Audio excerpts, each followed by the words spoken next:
हम लोगों ने जो स्टेट डाटा सेंटर अथॉरिटी के गठन की बात की है,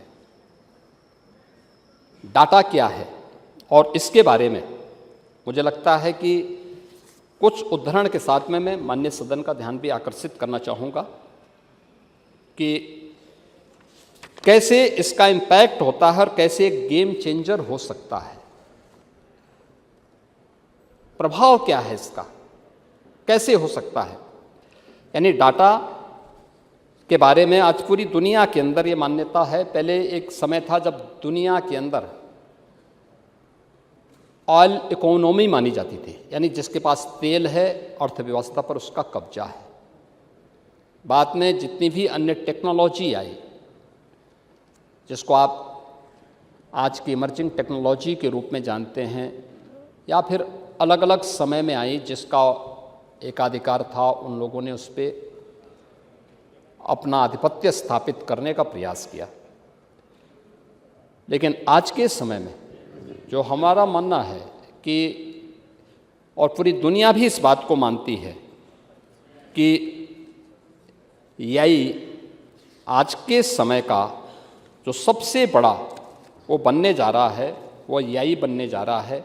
और एआई ही ऑयल का स्थान लेने वाला है, और किस रूप में लेने जा रहा है इसके बारे में सबसे पहली जो रिक्वायरमेंट उसकी है वो डाटा सेंटर की है। और डाटा सेंटर की दिशा से उत्तर प्रदेश के अंदर ने अपने कई कदम बढ़ाए हैं। हमने उसके लिए डाटा सेंटर क्लस्टर की स्थापना के कार्यक्रम को आगे बढ़ाया है। 2017 के पहले उत्तर प्रदेश के अंदर डाटा सेंटर नहीं थे, लेकिन हम लोगों ने इसके बाद डाटा सेंटर स्थापित करने की कार्रवाई की है, और अब तक हमारे पास कई डाटा सेंटर यूपी के अंदर स्थापित हो चुके हैं और कई हमारे पास प्रस्तुत हैं। लेकिन उसका क्लस्टर किस रूप में हमारे लिए उपयोगी हो सकता है और ये जो न्यू ऑयल के रूप में काम करेगा, इसकी उपयोगिता को हमें बहुत महत्वपूर्ण ढंग से समझना होगा। खासतौर पर जो डिजिटल डाटा को स्टोर करना, उसको प्रोसेस करना, उसको मैनेज करना, ये तीन महत्वपूर्ण प्रक्रियाएं उसकी जो होती हैं।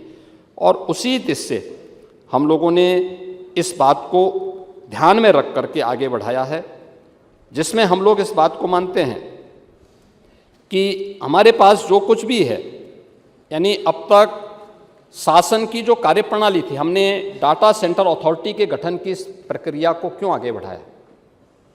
आप अक्सर देखते रहे होंगे, आप तो मंत्री भी रहे हैं, अध्यक्ष के रूप में भी आपने, इस सदन के माननीय स्पीकर के रूप में भी आपने लंबे समय तक आपने कार्य किया है। आप देखते रहे होंगे, और बहुत बार गलती मंत्रियों की नहीं होती है, लेकिन उन विभागों के माध्यम से कोई एक तरीके को माध्यम नहीं होता है, वो अलग अलग डाटा अलग अलग समय में देते रहे हैं। एक ही चीज़ के आंकड़े अलग अलग समय में अलग अलग एक ही विभाग दे देता है। इससे बचने के लिए, क्योंकि सही डाटा नहीं होता तो हम उसके अनुसार फिर कार्य योजना और उसके अनुरूप रणनीति नहीं तैयार कर पाते हैं। और इसके लिए एक ये व्यवस्था, हमारी अप्रोच हमारा क्या होता था, अब तक हमारा जो अप्रोच होता था वह समस्या से समाधान की तरफ होता था। हम उसके बारे में ये नहीं कर पाते थे कि हमें फ्यूचर क्या करना है, इसका फ्यूचर क्या होगा, आगे क्या हमारी रणनीति होनी चाहिए।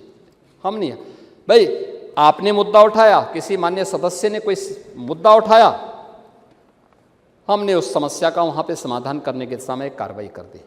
लेकिन इंडिविजुअल का ही नहीं, बल्कि एक यूनिवर्सल होना चाहिए। इंडिविजुअल की बजाय यूनिवर्सल की दिशा में हम कार्य कर सकें, सबके लिए एक समान रूप से उसको लागू कर सकें, जिसको प्रधानमंत्री जी ने कहा सबका साथ और सबका विकास। उसी भाव के साथ डाटा की एक बड़ी महत्वपूर्ण भूमिका होने जा रही है, और जिसमें हम लोग कह सकते हैं कि रिएक्टिव की बजाय प्रिडिक्टिव एंड प्रोएक्टिव रोल के रूप में वह कैसे कार्य करता है, ये एक बड़ा कार्य होगा। और उसी दिशा से सरकार अपनी स्टेट डाटा अथॉरिटी के गठन की दिशा में कार्य कर रहा है, जो प्रदेश का एक सुप्रीम रेगुलेटर और आर्किटेक्ट के रूप में काम करेगा।